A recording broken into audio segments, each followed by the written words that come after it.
In today's video, I'm going to teach you how to change recovery email in Yahoo Mail. To get started, open Yahoo Mail and make sure you're signed into the account where you want to update your recovery information.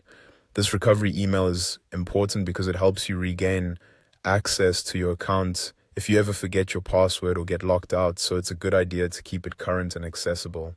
Once you're inside your Yahoo Mail inbox, look toward the top right corner of the screen and find your profile icon. Click on it, and from the menu that appears, choose Manage Your Account. This will take you to your Yahoo account settings where you can update important account details.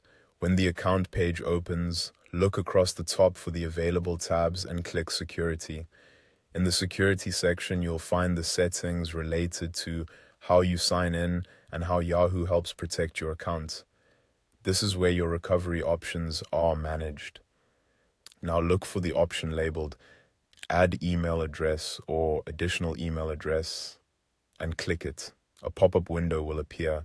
In that pop-up, type in the email address you want to use as your new recovery email. Be sure to enter it carefully, since Yahoo will use this address to send a verification message. After entering the email, click Next.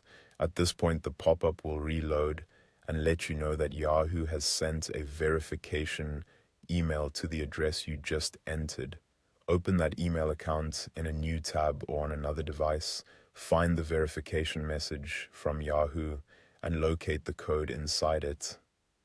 Then return to the Yahoo pop-up, enter the code into the field provided, and click Next to confirm it.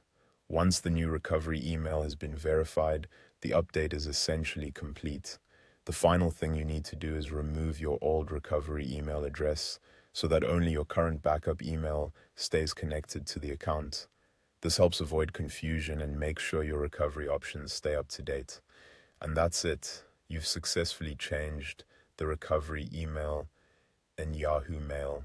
As a quick tip, after making changes like this, it's always smart to review your other security settings too, just to make sure all your account recovery information is accurate and current.